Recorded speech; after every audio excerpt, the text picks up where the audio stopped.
Vengo de una familia completamente paisa. Yo nací en Bogotá, soy el mayor de 3 hijos, de un hogar pues muy unido al que nunca le faltó nada.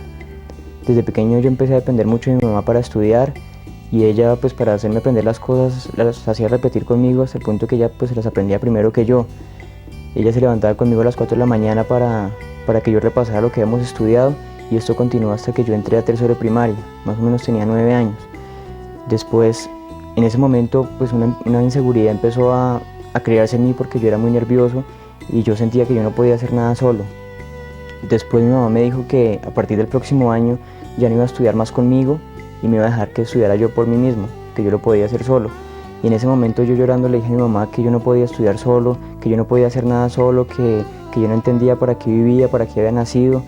Y mi mamá pues lo que hacía era animarme, decirme que siguiera adelante porque ella sabía que yo sí podía hacerlo. Entonces comencé una búsqueda espiritual a partir de las creencias que tenía desde mi niñez. Y aunque tuve grandes satisfacciones, yo sentía que aún había algo que me faltaba pero no sabía qué era. Hasta que llegó una tía de Medellín con su primo, los cuales desde un principio captaron toda mi atención. Yo veía que ellos eran diferentes, veía algo en su vida que no sabía qué era.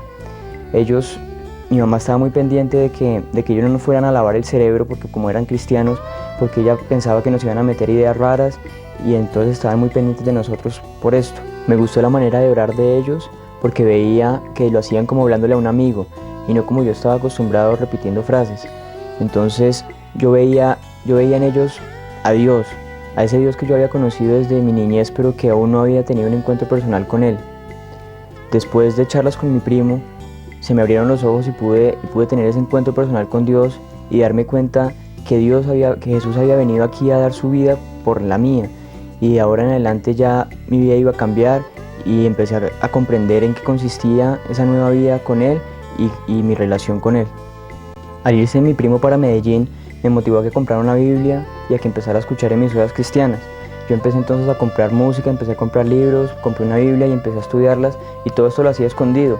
También empezaba a esconder los libros y todas las cosas que yo tenía para que mi mamá no se diera cuenta. Esto continuó pues a lo largo de mucho tiempo y empezó un periodo que yo llamo de noviazgo con Jesús. Ya mi vida dependía solo para Él, ya solo vivía para Él. Entonces así pasó mucho tiempo cuando un día llegó mi mamá y me hizo sentar en una silla y llegó con una bolsa de basura con todas las cosas que yo tenía. Yo no entendía cómo ella las había encontrado, de dónde las había sacado porque yo tenía eso muy repartido por toda la casa. Entonces yo me desilusioné mucho de Dios porque yo no entendía que si estaba en sus caminos, que si estaba haciendo las cosas bien, cómo Él permitía que esto me pasara. Así pasaron varios meses en los que yo me desilusioné tanto que decidí no seguir con mis nuevas creencias y seguir siendo la persona que había sido. Entonces pasaron 3 meses cuando Dios en un sueño me animaba a que siguiera luchando para Él, a que tenía que seguir porque iba bien. Entonces ya seguí luchando, ya seguí motivado y en ese tiempo se convirtieron en unos tíos, ya pues tenía más facilidad para compartir mi fe con ellos y ya lo más importante era que yo podía estar seguro de que lo que estaba haciendo lo estaba haciendo bien, de que Dios estaba de mi parte y por eso empecé a seguir, a continuar.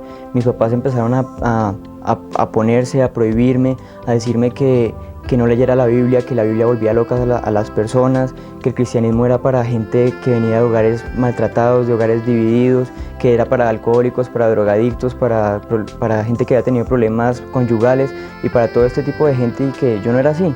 Entonces así viví mucho tiempo, pero ya por lo menos estaba seguro de lo que estaba haciendo. Luego mis papás, al ver que no podían solos conmigo, me llevaron a hablar con un sacerdote de mi colegio para que me mostrara qué debía hacer. Mi mamá tenía un primo que era sacerdote en Roma y también hablé con él y cada vez me convencía más de que lo que yo estaba haciendo lo estaba haciendo bien y que el cristianismo pues era la solución.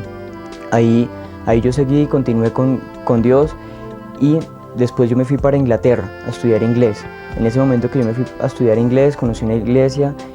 Allá me bauticé, allí Dios me sanó de una gastritis que yo había ganado producto de todos esos nervios y esas inseguridades que yo había tenido desde pequeño. Y después volví aquí a Bogotá otra vez a estudiar. ¿Cuál fue mi sorpresa cuando llegué yo aquí y mi mamá se había convertido al cristianismo?